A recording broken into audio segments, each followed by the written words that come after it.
हिंदू धर्म के सबसे बड़े और पवित्र समागम महाकुंभ मेले के पीछे एक प्राचीन और गहरी पौराणिक कथा छिपी है। यह कथा देवताओं और असुरों के बीच हुए समुद्र मंथन और अमरता के अमृत कलश से जुड़ी है। देवताओं की कमजोरी और अमृत की खोज। पौराणिक कथाओं के अनुसार एक बार महर्षि दुर्वासा के श्राप के कारण सभी देवता अपनी शक्ति खो बैठे। वे कमजोर पड़ गए और असुरों ने उन्हें युद्ध में हरा दिया। अपनी खोई हुई शक्ति और अमरता को वापस पाने के लिए सभी देवता भगवान विष्णु के पास मदद मांगने पहुंचे। भगवान विष्णु ने देवताओं को सलाह दी कि वे असुरों के साथ मिलकर क्षीर सागर, दूध का विशाल सागर, का मंथन करें। उन्होंने बताया कि इस मंथन से अमृत निकलेगा, जिसे पीकर देवता अमर हो जाएंगे और अपनी शक्ति वापस पा लेंगे। समुद्र मंथन का आरंभ।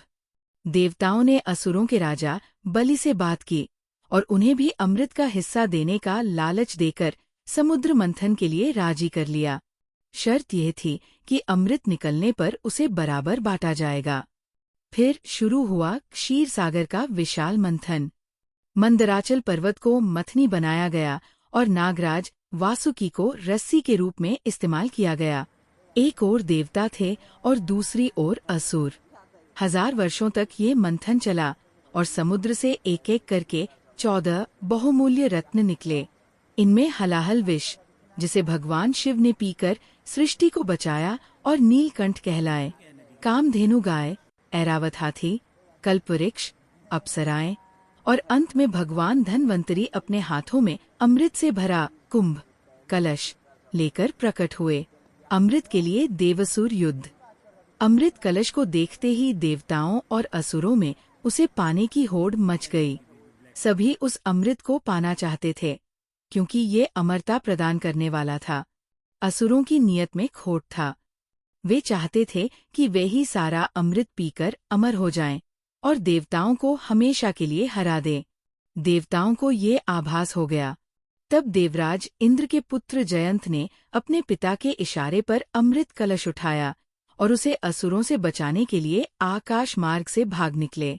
असुरों ने जयंत का पीछा किया और अमृत कुंभ को पाने के लिए देवताओं और असुरों के बीच भयंकर युद्ध छिड़ गया। यह युद्ध आकाश में पूरे 12 देव दिनों तक चला।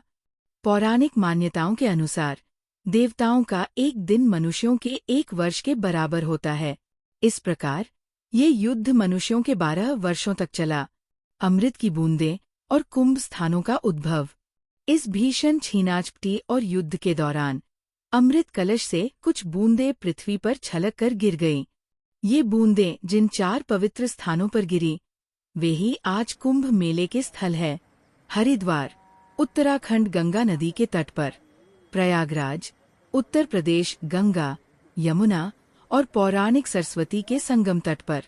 उज्जैन, मध्य प्रदेश क्षिप्रा नदी के तट पर। नासिक, महाराष्ट्र गोदावरी नदी के तट पर। माना जाता है कि जिस समय ये अमृत पृथ्वी पर छलका था, उस समय विशेष ग्रह नक्षत्रों, सूर्य, चंद्रमा और बृहस्पति की विशेष स्थितियां थीं। इन्हीं खगोलीय गणनाओं के आधार पर हर 12 वर्षों के अंतराल पर इन 4 स्थानों पर कुंभ मेले का आयोजन किया जाता है। महाकुंभ का आयोजन 12 पूर्ण कुंभ यानी लगभग 144 वर्षों के बाद होता है और इसे विशेष रूप से प्रयागराज में आयोजित किया जाता है। कुंभ का महत्व। महाकुंभ और कुंभ मेले का हिंदू धर्म में बहुत बड़ा धार्मिक महत्व है। माना जाता है कि इन पवित्र नदियों में स्नान करने से व्यक्ति के सभी पाप धुल जाते हैं, उसे रोगों से मुक्ति मिलती है और मोक्ष की प्राप्ति होती है। ये आत्मशुद्धि, आध्यात्मिक ज्ञान और ईश्वरीय कृपा प्राप्त करने का एक अद्भुत अवसर होता है।